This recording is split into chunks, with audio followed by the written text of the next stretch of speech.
Hello friends, welcome to my class. I am Kamal Sarma. I am a senior structural engineer in the United States. Today I would like to discuss more about theory of structures. In my video 1, I talked about why theory of structures are important. For structural analysis, I told you that we need to study theory of structures. Stresses and deflections are very important for us for design purpose. For that, we need to study theory of structures. But point is, if you look at there, I wrote it down, theory of structures. Structures is a plural. That means there's not one structure. There are many structures, all different kinds. So we need to study all different kinds of structures, then we will be a very good structural engineer. Okay? I listed all kinds of structures you can come across. Okay? So I will explain one after another. First very simple structure is beams. Okay? I have drawn beams there. I have drawn a beam there. It is a very simple form of beam. I will explain what it is. Then next one is column. Columns are like this. It's a vertical member mostly, and it has a support. It pass on the load to the foundation, or it pass on to the another column which is underneath, like that. Then we have got trusses. I will explain that what truss is. Then beam column or frames. You have seen that frames in my last lecture. That means frames are a combination of beam and column. And I will talk about that. There are different kinds of frames, different bays, different stories, and also there's another kind of frame. It's called gable frame. All those things I will be discussing there. We have to analyze it separately. We have to discuss, we have to study it, and so that we can calculate the moments developed in a frame or the deflection, etc. Then the number 5 is arch or arch supporting. I will discuss that also. The arch is something like this. A structure, the arch is something like that. We'll discuss about that. Then cable supported. You might have seen the picture of cable supported structure, something like this. The bridge there is called suspension bridge. You have hangers there to support the deck on the rope, on the cable. Or you can have structure like that, with directly supported, something like this. It's called cable stay.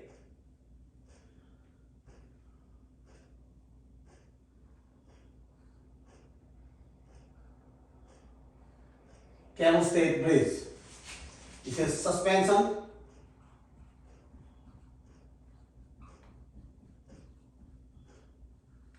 This is cable stay.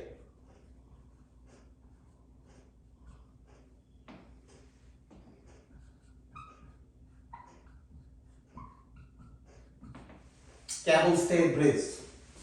Okay, we'll discuss that. Then after that, surface structure. Surface structure is something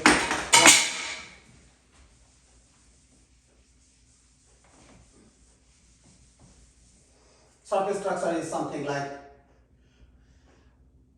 if a structure like that is covering something like a dome, or you might have something like called folded plates.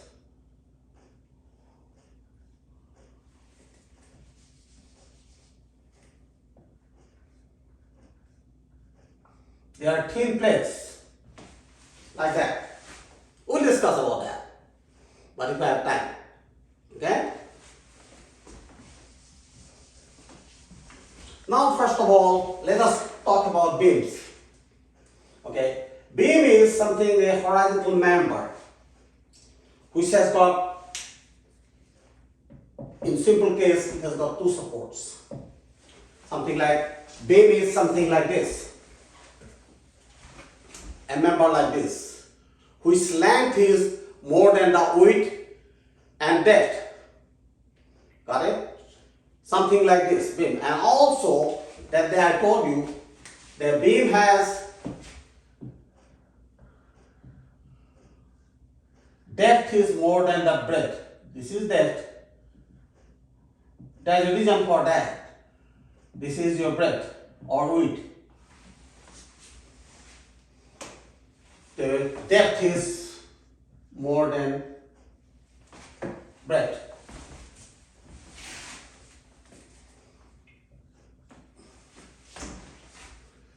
But one thing is very clear, it should be clear to you, that usually in an exam paper or anywhere, we do not draw the beams like that. We idealize. That is called idealization of structures. What is that? Instead of drawing that this way, what we do, we draw the beam like this.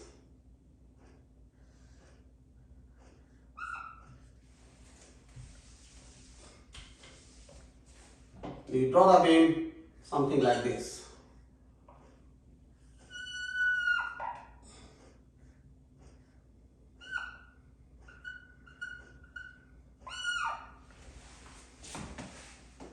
Why? It is easier to represent. Only thing what you have to do, you have to give the sectional property. Sectional property is your moment of inertia, I, and your cross-sectional area, A. And you have to give the material property also. What material it is built of? What is its material? So that you can give in terms of E. E is your, you can call modulus of elasticity.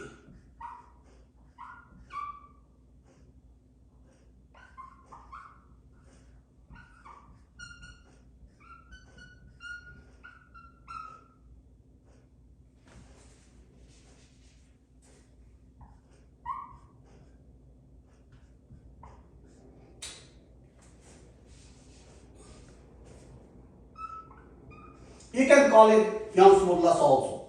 It's also known as Young's modulus.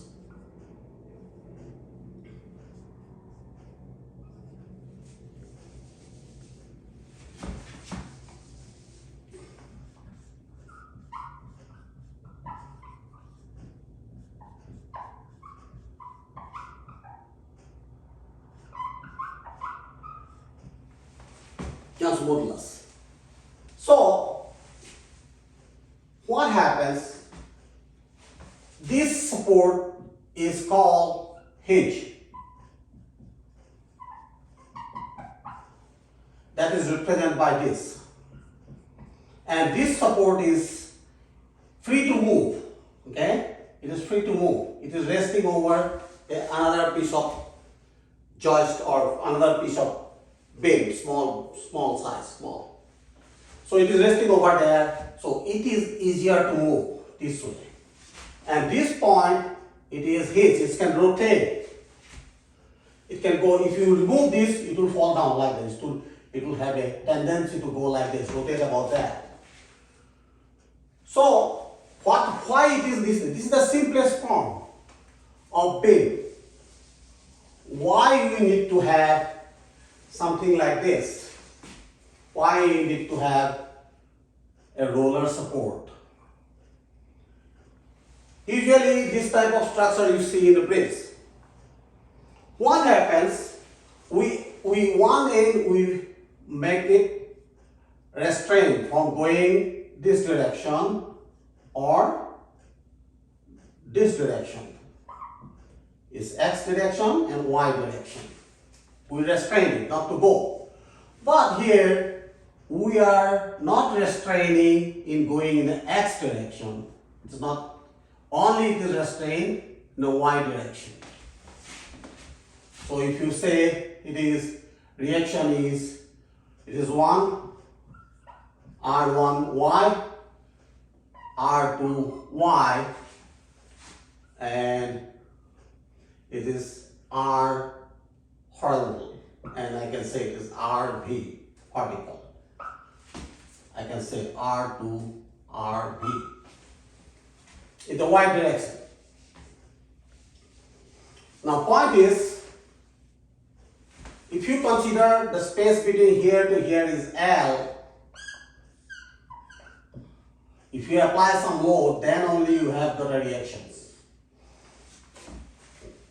If you may have a theta is an angle, so this is the load or force. We consider this is the force. So F of cosine of theta equal to RH. Why it is like that? It is like that. Why, first of all, why reactions develop? Reactions develop is because for equilibrium condition. You remember Newton's third law, every action has equivalent opposite reaction, right?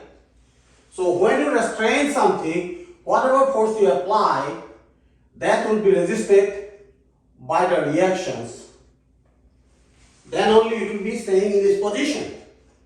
Otherwise, what will go? What will happen? It will keep moving. Suppose you have a skateboard, right? Skateboard, all the reactions are upward. If somebody push it here, it will go, just like a car. But our structure, basic theory or basic principle of structure, it should be stable. It should not go anywhere. It will stay where it is. It will move. It will not move. So that is the reason we need to have support. This is called roller support. That means it allows the structure to go this way, but it doesn't allow to move in a vertical direction. Allow to move this way. And this one, it neither allow to move in a horizontal direction as well as the vertical direction. Why it is like that? Why in bridge, why you need this type of structure? Because you remember, you know, the bridge members are concrete or steel. If it is length of the beam is L in a bridge span, then there is a temperature difference, delta T. Then what happens? What is the force developing there? What is the elongation?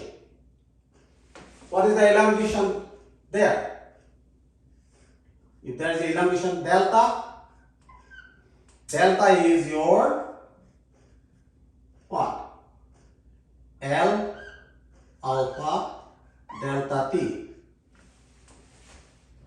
This elongation, if you do not restrain, if you are restraining, if you make, suppose you make it this one, you make hinge there also, what will happen?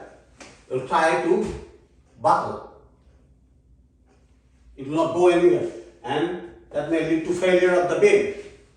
Or we have some unnecessary stresses develop on the beam. It's not good. Even it may fail.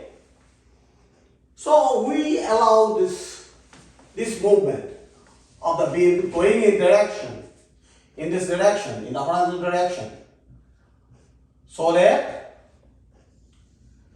it can easily have the deflection, whatever deflection is, easily have the deflection. That is the reason we allow it to move in a horizontal direction, this support, and this is vertical, and this is horizontal reactions. Suppose your force is like this.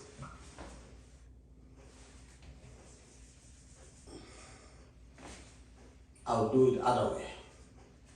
So I am like this, then it will be tension here, going in this direction, it's going this way, leftward, this will be under tension on this beam, and it try to move this way, it is allowed to move, plus it allows the temperature movement.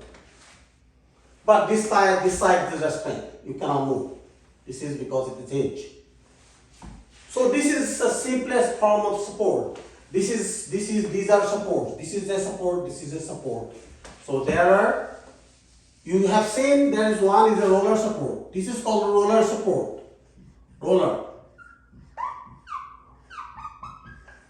And this is called pin. Pin joint, pin support. There is another kind of support where you hold it like this, it doesn't move.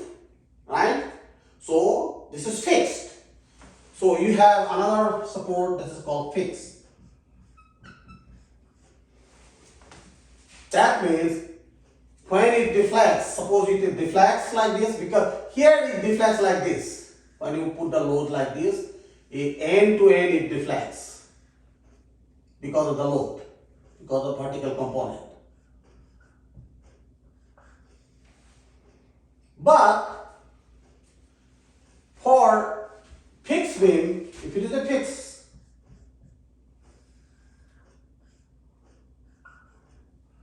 it will deflect, it will have no rotation, not like this. It's a rotation at the end is theta. There's no rotation. For a while it will be like this, then it rotates like that. So when you have a deflection, this is the deflection, but at this point, at the support, there is no rotation. So because of this fixity, there will be moment developing. It tries to rotate this way, so you have, if the moment is this one, try to rotate this, it will be like this. It will be better way to explain it with the help of a cantilever type. That will be more easier. When your load is there, you try to rotate it, it will have moment like that. It's opposite. You try to rotate this, you try to oppose it. That is the issue.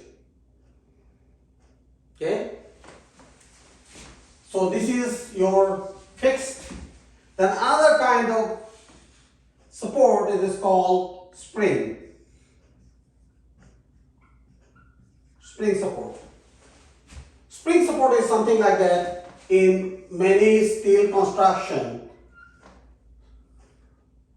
We have joint, we allows little bit of rotation, partially fixed. This is called partially fixed.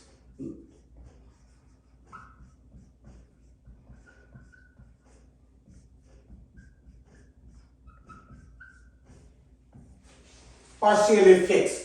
When it is partially fixed, that means you have some bit of resistance, but there is also a little bit of allowance to rotate.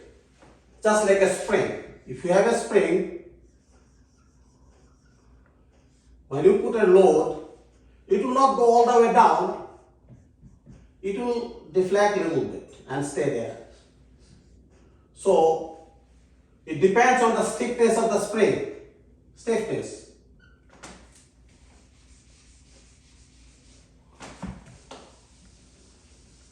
Stiffness. This term.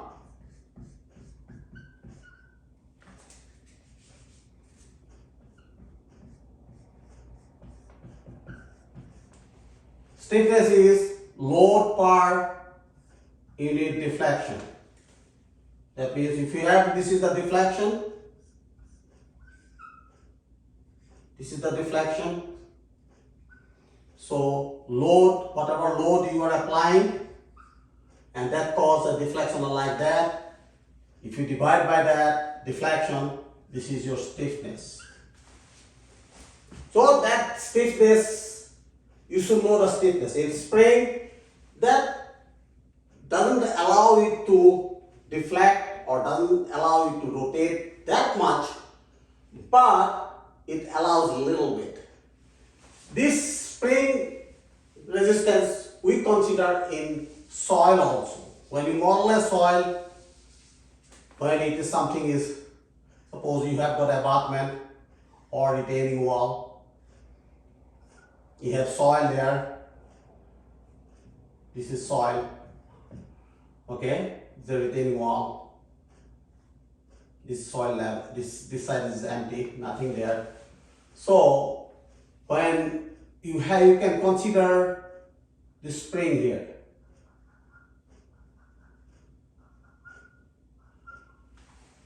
That means if you apply some load for some reason, some whole force is there, so you try to push the soil.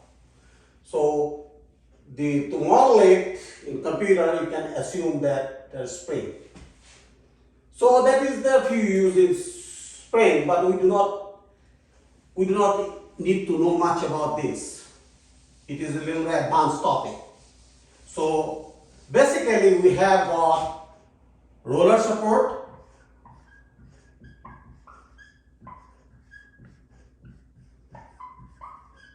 we have got pin support,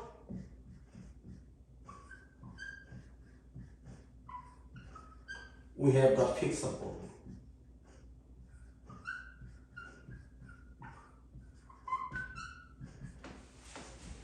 Three different kinds of support. So here you have learned that usually this is the beam which is supported on a little piece of beam. This is the I section, steel beam, and this side it is connected to the wall with the help of an angle and with a hole there, which holds it to prevent it from going this way, vertical, and prevent it from going that way, but it allows it to rotate. So that is what is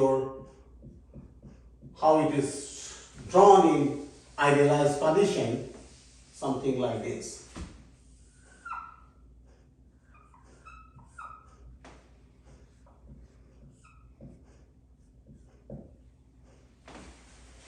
You have load there. It deflects from end to end. The advantage of that, this type of simple this is called simply supported. Why simply supported?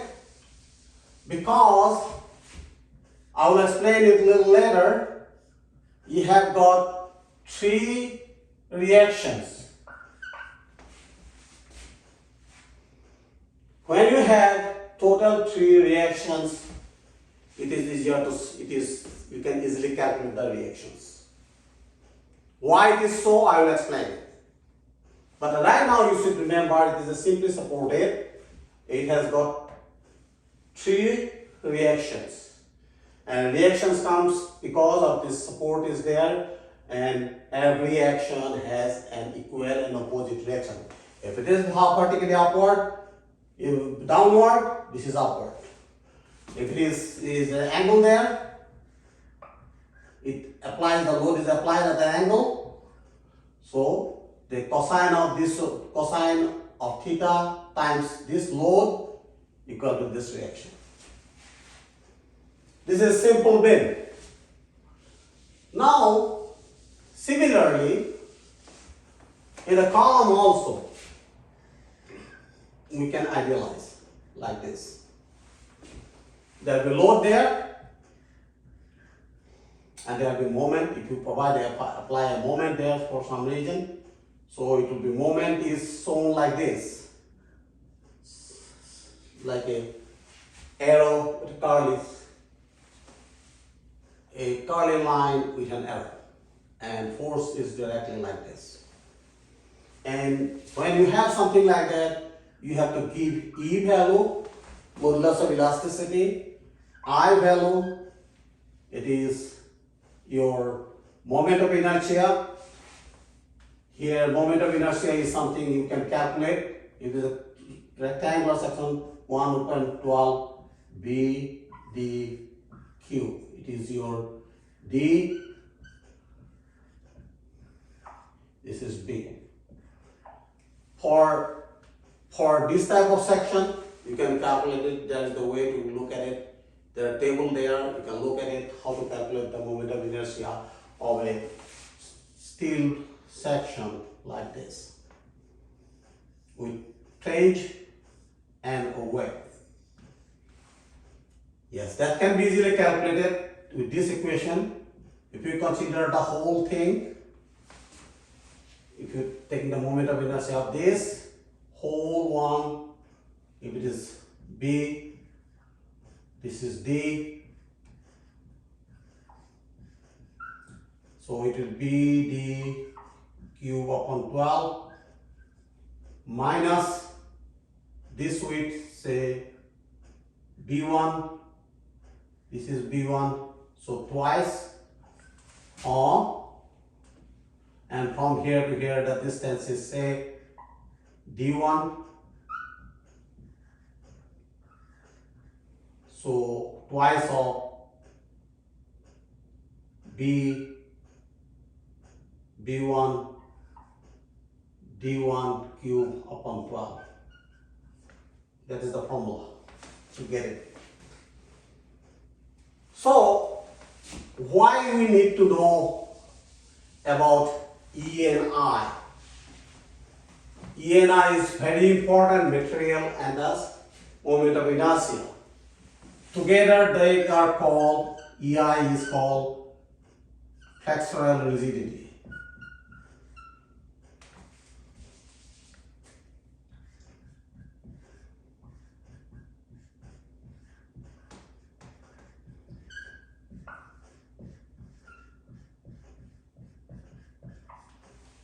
Every deflection equation you will find they are at the bottom.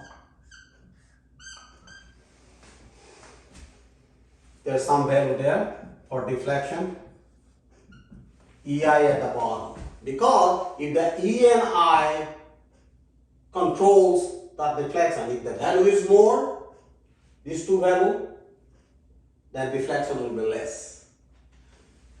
For simply supported beam, if I remember it correctly, if it is a W, it is W 5 upon 384, W L4 upon EI, deflection at the middle.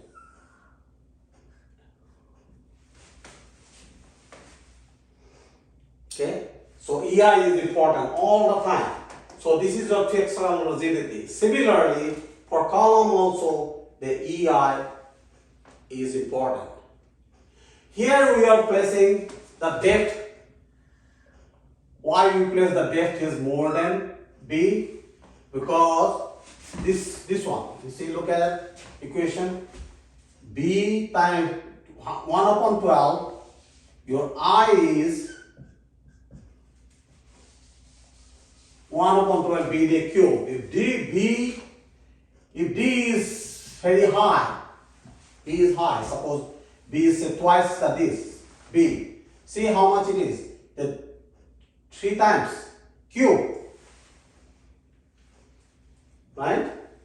So that into that XX is B the cube and XY is 1 upon 12 D B cube. So this is usually much higher than that, depending on how bigger that D is, depth is. And that is the reason. When you have this, you cannot easily bend it. Okay? I can show you an example here. This is something like that, you know. This one,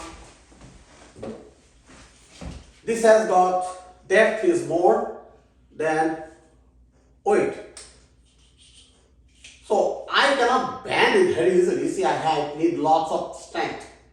But here, it can bend like that very easily. Okay? So that is the reason. When you put this way, it doesn't deflect that much. It is more strong this way.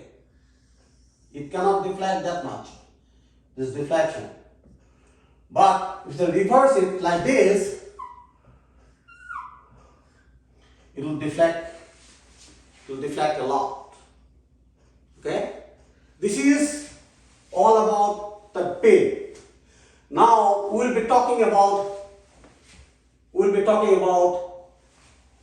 why we have, what are the different forces, or what are the different forces that develop in a beam on an element.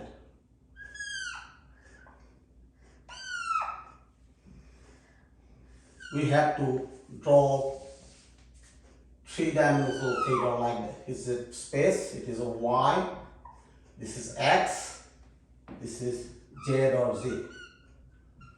I do not have much time today, but next time I will be talking about this. If you have something here, one element, the forces in this direction is axial, x direction, fx, axial. And when you rotate it about the x-axis, if you hold one side and hold like that and try to rotate it, this is your mx, moment about x-axis. This is try to twist it, torsion. This force is your torsion.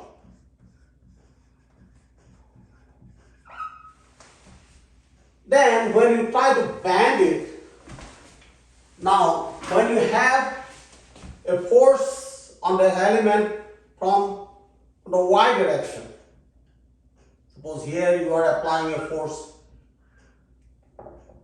Fy. What the tendency is? Shear. Shear means it will break it. This is shear. This direction is transverse. It's shearing up. Then there is a moment there. It will try to about y-axis like that. This is my. But the moment like this, if you bend it, if you have a moment like something like this, you can bend it. It's broken. You cannot take it. So you see, you can bend it like this. So that is the moment about y-axis. The third one is you can apply the force this way. This is your F, Z or Z, and rotates about this axis. So it tries to rotate about the Z axis. So this is your mz. So in an element on a space, we have 6 different forces. Okay? These forces are Fx, which is in our case is the axial, then mx, which is the try to rotate, twist it, or torsion, and Fy, and you have my, try to bend it about y-axis, and Fz or Fz, and mg. So you have altogether 6 forces in an element anywhere. So that means what you have basically in theory of structures, this is your axial, right? Fx is axial. So you have got axial force. Then you try to rotate it. This is called torsion. Try to twist it. Rotate about x-axis. Then you have,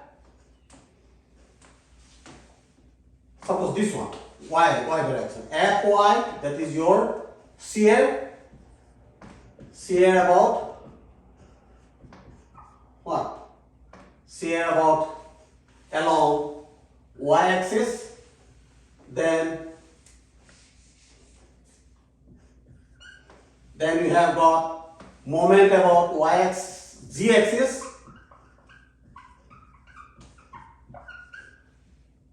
Then shear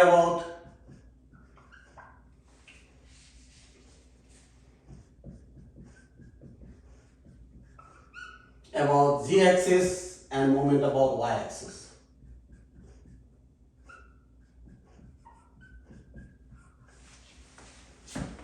So altogether, basically you have 4 different forces in a structure. That means axial, torsion, moment, and shear. We can write this one different. Shear about z-axis and moment about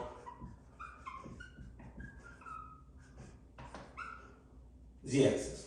So you have got a axial force, then your torsion, shear, and moment. 4 forces.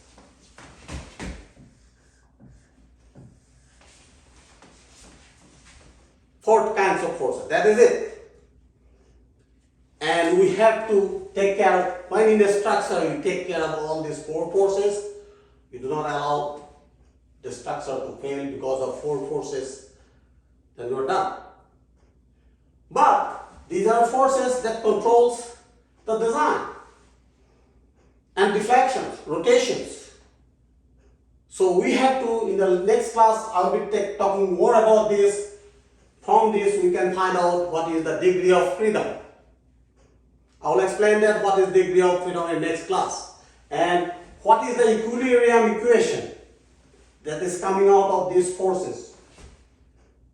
Okay? Today I do not have that much of time. So next time probably most likely we can talk about all this where I left. And I hope I could make sense today some of the things, and you see the video a couple of times, then everything what I say will be clear. And next time we'll take it from here where I left today. Until then, goodbye. Thank you very much.